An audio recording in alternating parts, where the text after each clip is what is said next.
Mass Effect, Watch Dogs, Fallout, even the upcoming Cyberpunk 2077. Gaming is filled with stories that show us what happens when a society becomes overly dependent on technology, and the chaos that ensues. But one particularly amazing story that talked about the dangers of living in a high-tech world, our over-reliance on technology, actually came out long before we actually became overly reliant on technology.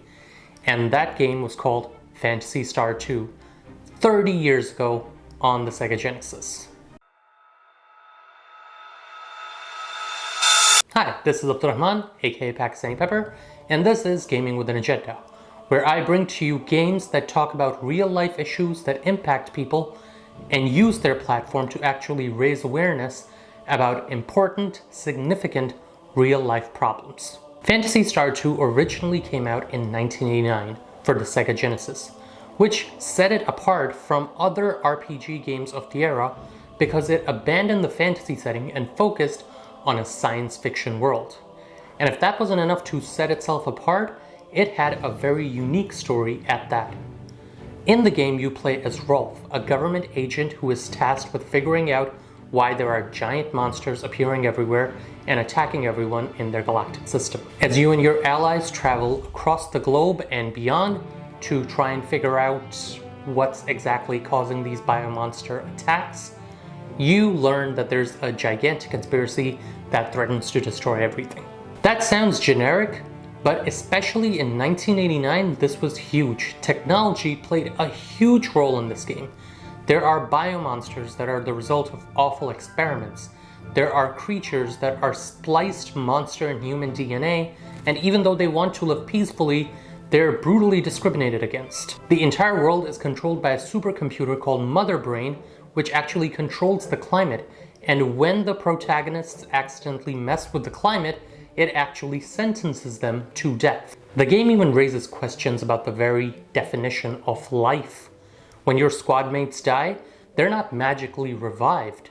At a Pokemon Center, for example, they actually die. You see their graves and you go back to town to pay someone to clone them. Essentially, the game raises a lot of questions, but even that doesn't really prepare us for the ending.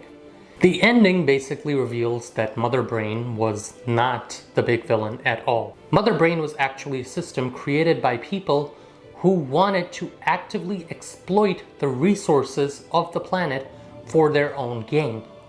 Their greed, their corruption, their insatiable hunger essentially created Mother Brain so that it would feed off the planet, create all these awful monsters, and basically feed them. It was not a bug that Mother Brain was malfunctioning, it was a feature.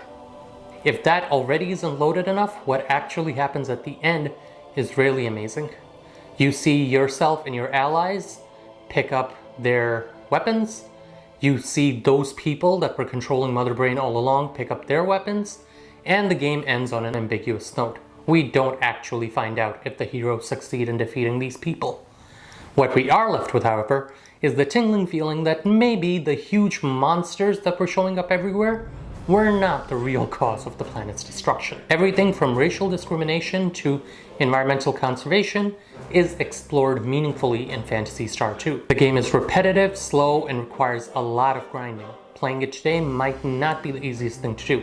However, if you're an RPG fan, a sci-fi fan, or just somebody who likes to look at socially conscious gaming that actually talks about important issues, this is a landmark game that you definitely should consider checking out. So that's it.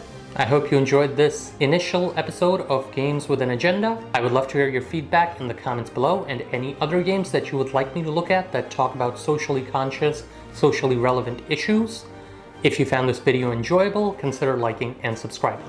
This is Abdurrahman, aka Pakistani Pepper, saying peace out, stay peppery, and don't forget, sometimes life's best lessons are in the stories we hear least. Have an awesome day, guys.